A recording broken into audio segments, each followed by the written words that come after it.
Bonjour et bienvenue dans cette nouvelle vidéo. Aujourd'hui, nous parlons du blog.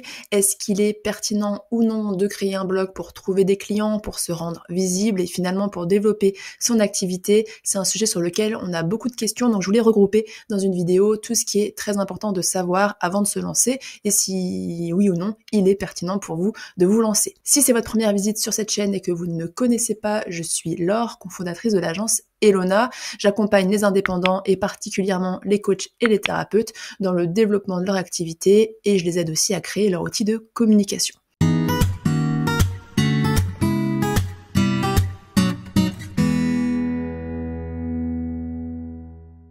Avant de rentrer dans le comment, dans les conseils concrets, revenons quand même sur les objectifs du blog. Est-ce qu'il est pertinent pour vous de créer un blog ou non et à quoi il sert? Parce qu'on a encore pas mal de questions à ce sujet. C'est vrai que le blog a beaucoup évolué depuis une dizaine d'années, même depuis plus longtemps que ça, et il n'est plus du tout ce qu'il était au début des années 2000. Donc aujourd'hui, quels sont les 3 objectifs principaux du blog lorsque on veut l'utiliser dans le but de promouvoir son activité? Le premier, ça va déjà être de attirer du trafic sur votre site. Donc là, on est sur de l'acquisition client, de faire en sorte d'avoir plus de monde, plus de visites sur votre site internet. Deuxième objectif, montrer votre expertise. Ici, on est plus sur un objectif de confiance, de crédibilité, c'est-à-dire que si vous créez du contenu de qualité, vous allez inspirer confiance dans les gens qui vont vous lire et vous allez pouvoir montrer que vous savez de quoi vous parlez et que vous pouvez accompagner la personne qui est en train de vous lire. Donc ça donne envie potentiellement de vous contacter et en tout cas, ça vous donne plus de crédibilité, notamment sur le long terme, puisque lorsqu'on a un blog pendant des années, on a beaucoup d'articles et on peut vraiment s'asseoir sur une certaine expertise. Troisième objectif, qui est souvent le premier du blog lorsqu'on veut se lancer, c'est améliorer son référencement SEO et donc gagner en visibilité. Parce que qu'est-ce que vous permet le blog? Il vous permet de créer régulièrement des articles et donc de créer de nouvelles pages fréquemment. Et le mouvement sur un site internet, la création de nouveaux contenus, c'est un facteur qui est important, un critère important pour Google dans le référencement et ça vous permet à chaque nouvel article de viser un nouveau mot-clé et de répondre à une nouvelle question qui serait posée par un internaute et donc d'apparaître potentiellement dans de nouveaux résultats de recherche. Plus vous avez d'articles, plus vous pouvez viser, cibler de mots-clés différents et plus aussi vous pouvez vous affirmer dans une expertise ou dans un domaine spécifique.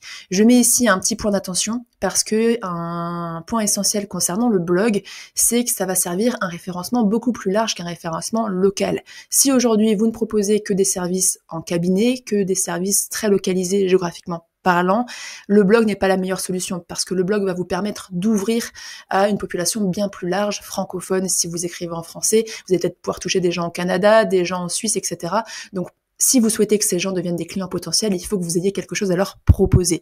Sinon, vous risquez de toucher plein de gens qui iront ensuite voir ailleurs parce que vous n'aurez rien à leur proposer comme solution et vous leur aurez juste servi de sensibilisation, vous leur aurez donné des réponses, mais ils ne pourront rien faire et ils ne pourront pas faire appel à vous. Donc vous aurez un peu perdu votre temps. Sachant cela, il est important de noter que créer un blog, ça prend du temps et que ce n'est pas une solution magique, c'est pas une solution rapide. Le référencement, c'est long, ça prend plusieurs mois, plusieurs années. Il faut vraiment que Google prenne confiance en ce que vous écrivez, il faut attirer du trafic régulièrement, il faut publier fréquemment aussi. Donc c'est vraiment un écosystème que vous allez créer avec votre blog et il ne vous apportera pas des résultats demain ou même dans le mois à venir. Parfois, on a des gens qui nous découvrent via un article de blog et qui nous contactent 6 mois, 1 an, voire des années plus tard. Donc c'est vraiment une vitrine sur le long terme. Ce sera jamais une réponse à j'ai besoin de clients tout de suite, sinon je vais devoir fermer mon activité.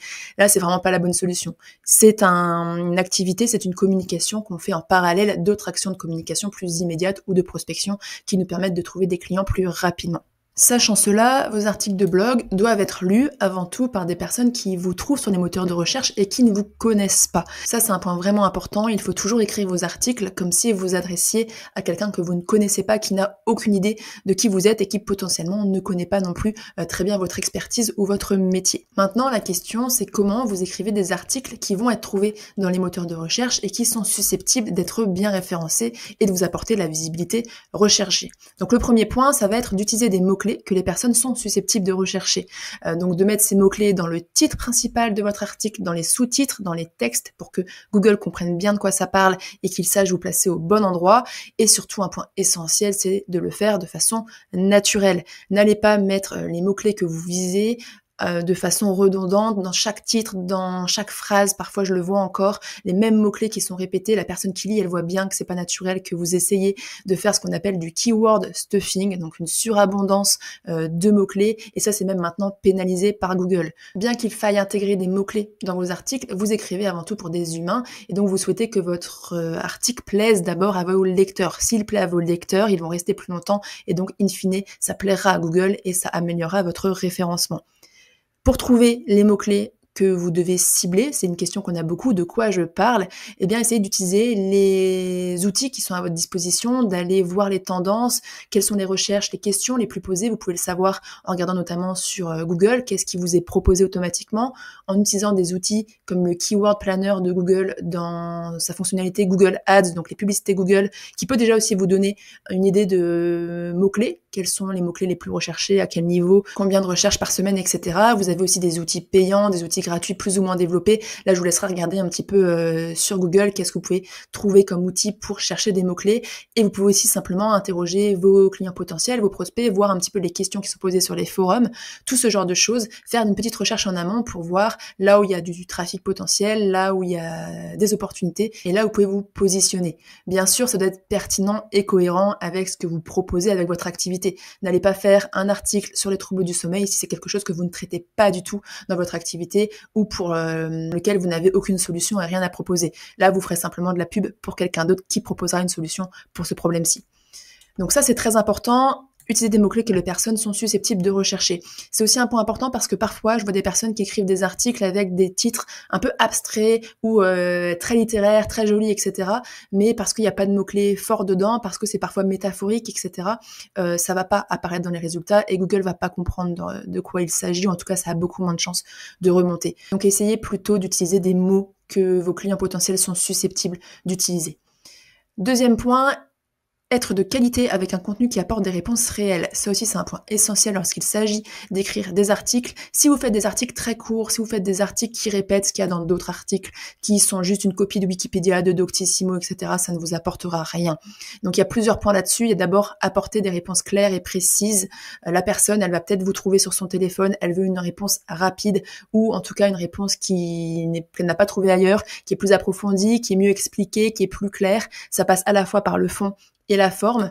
Dans la forme, ça va être de structurer le contenu avec des titres, d'éviter les paragraphes qui sont trop longs, d'aérer le texte avec des images peut-être pour qu'il soit facilement lisible, des passages à la ligne, de privilégier les listes à puces, de privilégier en fait une lecture qui va être diagonale et une recherche d'informations très rapide. D'où aussi l'importance des titres, de ne pas avoir des gros pavés de texte. Et puis sur le fond, ça va être de valoriser les articles longs et approfondis. On dit qu'il faut au moins viser les 2000 mots dans un article pour qu'il ait de bonnes chances d'être référencé. Vous en avez qui sont plus courts, qui sont référencés, parfois parce qu'ils sont plus anciens, parfois parce que le site a déjà une très bonne crédibilité, parfois parce qu'il n'y a pas de concurrence. Mais si vous souhaitez vraiment optimiser vos chances, visez au moins les 2000 mots. Et surtout, ne faites pas de contenu court et de contenu superficiel, ça sera pénalisé et vos articles ne remonteront pas dans les résultats. Donc ça, c'est aussi un point important, la qualité. Si vous n'avez pas le temps d'écrire des articles de qualité, honnêtement, passez votre chemin et changez d'outil de communication, le blog ne sera pas pour vous. C'est chronophage, surtout au début, lorsqu'on n'est pas habitué à écrire des articles, à utiliser son outil, mais ça peut vraiment valoir le coup de passer cette première étape qui est un petit peu pénible et inconfortable. Ensuite, on trouve ses marques et on va beaucoup plus vite et ça devient beaucoup plus intéressant. Troisième point, ça va être de respecter bien sûr les optimisations techniques SEO, ce qui peut demander une petite formation de départ. Quelles sont les optimisations techniques SEO de base? Ça va notamment être de respecter les balises de titres. Je vous ai dit, à la fois pour la forme et à la fois pour les mots-clés Google, vous allez segmenter votre article avec des titres. Vous avez un titre principal qui est un titre de niveau 1, c'est le titre de votre article, et puis vous allez avoir des sous-titres, et puis peut-être encore des sous-parties dans les parties principales de votre article, et donc des titres de niveau 2, puis des titres de niveau 3.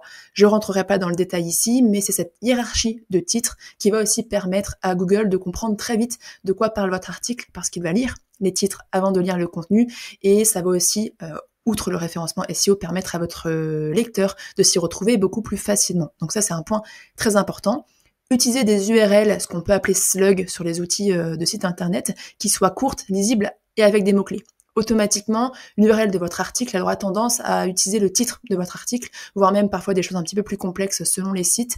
Donc là, il est vraiment important d'essayer de simplifier au maximum cette adresse, parce que c'est cette adresse qui sera référencée, et c'est même plus propre quand la personne est sur votre article. Elle a une URL qui est claire en haut, et elle n'a pas un truc avec plein de chiffres et plein de lettres qui ne veut rien dire. Troisième point, avoir des métadonnées, ce qu'on appelle le title tag et la métadescription, qui inclut le mot-clé principal et son accrocheur pour donner envie de cliquer. Là aussi, si vous êtes jamais intéressé au référencement SEO, vous allez me dire, mais qu'est-ce que sont les métadonnées? Eh bien, sur chaque outil de site internet, normalement, aujourd'hui, vous avez la possibilité de rentrer ces métadonnées qui sont en fait un titre principal et une description qui sont pas forcément visibles sur l'article, qui ne le sont même pas, mais qui sont dans le code caché, et c'est simplement de l'information que vous donnez à Google et au moteur de recherche. Ce sont aussi ces informations qui vont s'afficher dans les résultats de recherche. Le titre qui va s'afficher lorsque la personne va voir votre page dans les résultats, la petite description, ce sont les métadonnées. Et là, il est à la fois important de mettre des mots-clés pour toujours donner de l'information à Google, qui va d'abord regarder très rapidement vos pages en lisant le code principal et en comprenant donc rapidement de quoi il s'agit, mais aussi pour donner envie aux personnes de cliquer. Si vous laissez les métadonnées par défaut, potentiellement vous allez avoir un titre et une description qui seront un peu nuls, ou qui seront pas naturelles, ou qui seront même pas vraiment bien écrites, et qui donneront pas envie de cliquer. Là où vous souhaitez donner envie à la personne qui a cherché une requête spécifique de cliquer sur votre article parce qu'elle a l'impression que ça va lui donner la bonne réponse. Si on continue dans les optimisations SEO que j'ai séparées un petit peu en bas, posséder des liens internes et externes. Ça fait partie du SEO, je l'ai séparé parce que c'est un point important. Dans votre article, vous devez glisser à la fois des liens vers votre site, ce qu'on appelle le maillage interne. Ça peut être des liens vers un accompagnement, vers qui vous êtes pour donner plus d'informations, vers d'autres articles pour en savoir plus, pour approfondir un sujet. Ça va créer un maillage justement au sein même de votre site. Les pages vont être liées entre elles. Il faut savoir que les petits robots Google ou d'autres moteurs de recherche sautent ensuite de lien en lien. Et donc l'idée, c'est d'en insérer, alors pas trop, on va pas mettre 10 dans un article, mais 3-4 dans un article pour reconduire et même pour inviter la personne à rester plus longtemps sur votre site en regardant d'autres articles ou en allant lire d'autres pages, c'est important. Et tout ce qui est lien, ça touche aussi au maillage externe cette fois-ci, donc ce ne sont plus des liens qui vont vers votre site, mais des liens qui vont vers l'extérieur. Idéalement, on va viser des sites de référence ou des sites qui ont une grande crédibilité, des gros sites qui sont fiables selon Google, et ça va venir renforcer à la fois le référencement de ce site-là, mais aussi le vôtre. Je rentrerai pas dans le détail. Idéalement, on va même chercher ce qu'on appelle des backlinks. Donc là, l'idée, c'est que d'autres personnes mettent des liens vers votre site sur leur site. Des personnes toujours fiables qui ont elles-mêmes un site bien référencé ou en tout cas crédible aux yeux de Google. Mais ça, c'est une technique un peu plus compliquée. Vous n'avez pas besoin de pousser cet aspect-là pour avoir un blog qui est visible et qui vous apporte des clients. Troisième point, toujours pour optimiser vos articles, avoir des images optimisées.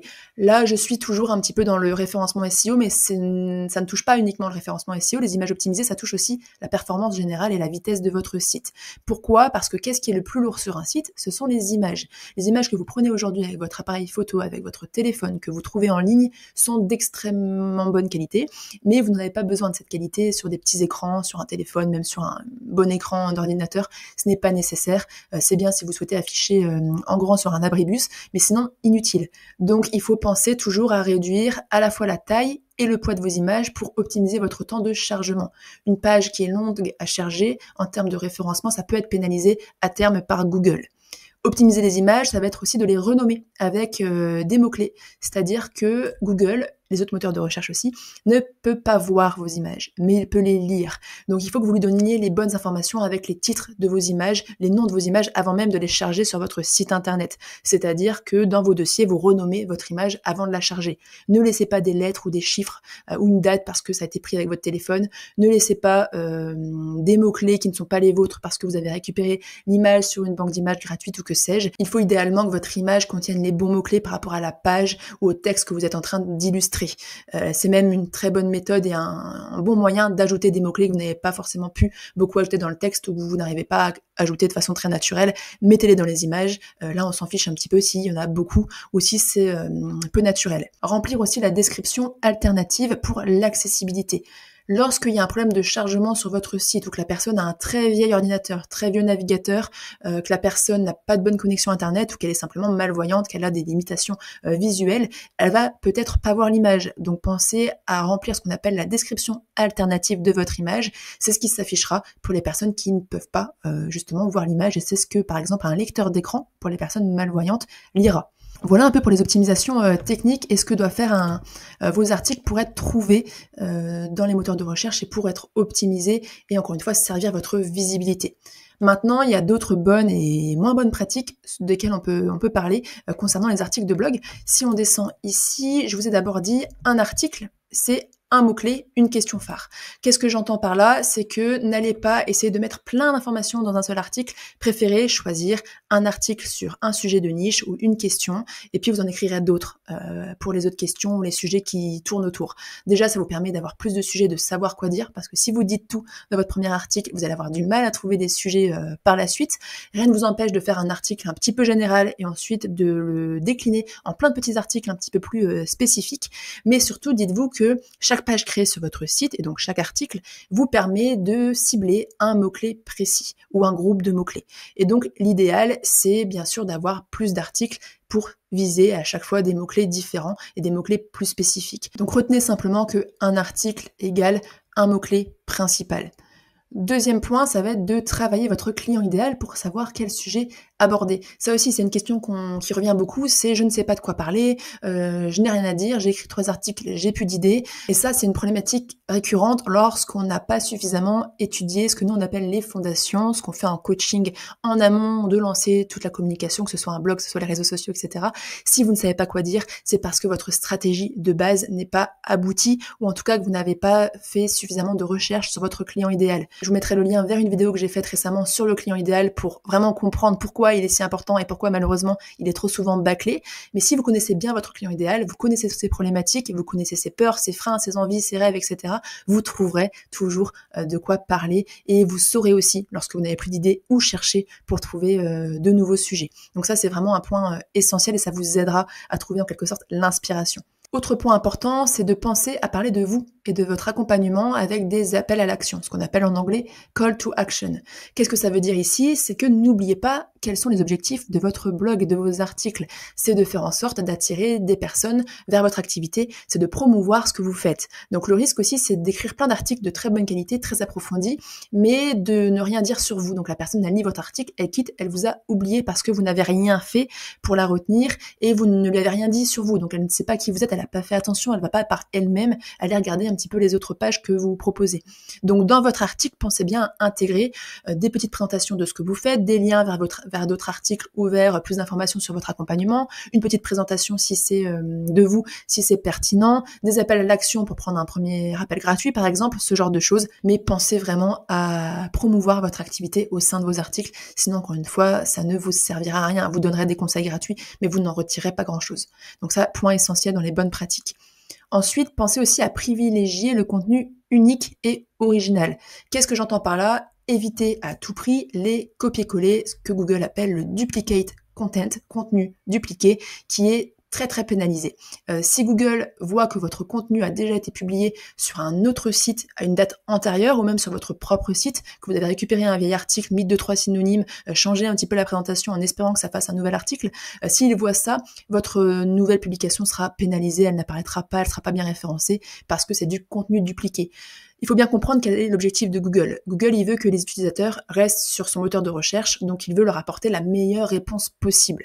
S'il voit que lorsque les personnes cliquent sur votre article, elles sont déçues ou elles retrouvent exactement la même chose qu'elles ont trouvé sur Wikipédia, Doctissimo ou un site similaire ou un autre blog, elles vont quitter parce que vous n'apportez rien de nouveau. Et Google n'a aucun intérêt à proposer un article qui répète ce qui est dit partout.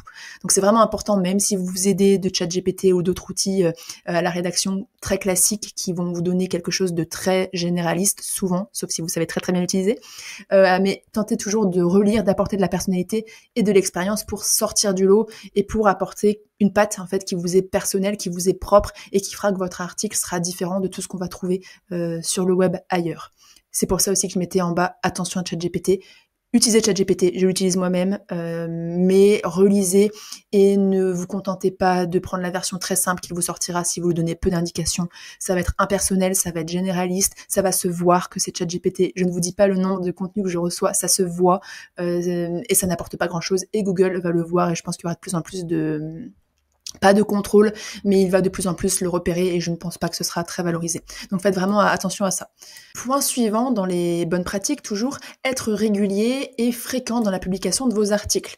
Moi, je vous conseille un article par mois minimum. Si vous pouvez en faire 2, c'est encore mieux. Mais ce que je vous dis aussi, c'est qu'il vaut mieux écrire un article tous les 2 mois que 5 articles d'un coup, puis de plus rien d'écrire du tout. Si vous êtes dans une période où vous avez plein d'idées d'articles ou si vous avez envie d'écrire beaucoup d'articles, personnellement, j'écris 5-6 articles d'un coup. Ensuite, je les programme pour les publier une fois par mois ou 2 par mois selon les moments. Et ça me permet de régulariser la publication d'articles et de créer du mouvement régulier. La régularité et la fréquence sont vraiment importantes pour le référencement. Donc là aussi, si vous vous lancez dans la création d'un blog, tentez vraiment d'être régulier et de durer. Ça ne sert à rien d'écrire 3 articles et de laisser tomber pendant 1 an, puis de revenir, de réécrire un article. Ça ne vous servira pas. En tout cas, pas à votre référencement. Ça peut toujours être de l'information pour vos clients ou des personnes qui vous connaissent par d'autres biais, par d'autres médiums. Vous pouvez les renvoyer vers l'article, mais c'est pas ça qui vous aidera à être découvert grâce à vos articles. Autre point, faire des mises à jour régulières de vos articles. Pourquoi c'est important? Parce que ça vous permet, sans avoir à créer constamment des nouveaux articles, de faire du mouvement sur votre site, de montrer à Google que vous êtes actif, de montrer que vos articles sont à jour et actualisés, et ça peut rebooster à chaque fois votre référencement sans vous demander de gros efforts. Donc en gros, passez toujours en revue, peut-être une fois par an, tous vos articles, voyez ce qui est plus à jour. Si vous avez regardé un peu vos analyses, voyez aussi les articles qui ne servent à rien ou qui ne sont pas du tout vus. Il y a certainement des choses à faire. Est-ce qu'il faut les supprimer? Pas forcément. Parfois, il faut simplement les retravailler, les fusionner avec un autre. Mais pensez vraiment à faire ce petit travail de mise à jour et d'optimisation régulière. Ça demande encore une fois moins de travail qu'écrire de nouveaux articles et ça peut être tout aussi bénéfique pour votre référencement. Par contre, si on finit avec 2 mauvaises pratiques, évitez vraiment les pages trop chargées ou confuses. C'est-à-dire que parfois, parce qu'on veut faire un très bel article, on met plein d'images, on met du texte sur des images. Donc n'oubliez pas que quand les images ne sont pas visibles ou accessibles à la personne ou qu'elles sont toutes petites sur un téléphone, des textes sur les images, c'est vraiment déconseillé. C'est aussi de mettre plein de couleurs partout, de mettre plein d'informations, trop d'informations. Et là, vous allez perdre la personne, elle va pas s'y retrouver. Il n'y a rien de pire que la confusion, ça va faire fuir votre lecteur, il trouve pas sa réponse, c'est pas clair, il part et il va voir un autre article et vous descendez dans les résultats de recherche parce que vous êtes pénalisé au fur et à mesure. Donc vraiment, on évite les pages trop chargées ou confuses, on reste simple, ne vous embêtez pas avec le design, tout ce que la personne cherche, c'est son information, ça n'a pas besoin d'être très beau. Évitez aussi les termes trop experts ou techniques. Pareil, si c'est trop complexe, la personne, elle va partir. Il se peut, selon votre expertise, selon votre domaine, selon votre cible, que votre clientèle soit déjà experte ou du moins connaisse un petit peu son sujet. Dans de nombreux cas, elle est vraiment novice et donc il faut prendre le temps d'être pédagogique et surtout ne pas rentrer dans des termes techniques, dans votre jargon. On a tous notre jargon spécifique. Parfois, on oublie qu'on évolue dans un univers qui est le nôtre avec des gens qui travaillent autour des mêmes problématiques que nous, mais que les autres ne savent pas de quoi on parle. Et si on les perd ou si on a l'air d'utiliser des termes trop techniques, ça risque de les faire fuir.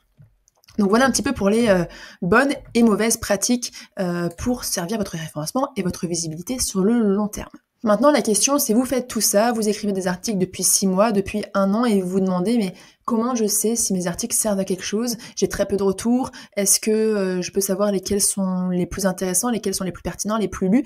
Vous avez pour ça différents outils. Donc, qu'est-ce que vous pouvez faire pour savoir si vos articles sont pertinents et attirent du trafic? Vous avez d'abord Google Analytics. Google Analytics, c'est un outil de Google, comme son nom l'indique, qui vous permet de suivre vos statistiques sur votre site, nombre de visites, taux de rebond, c'est quand la personne arrive sur votre page et quitte tout de suite. Donc, en gros, elle est déçue, elle n'a pas trouvé ce qu'elle était venue chercher, durée moyenne des sessions, combien de temps la personne reste sur votre page ou votre site, etc.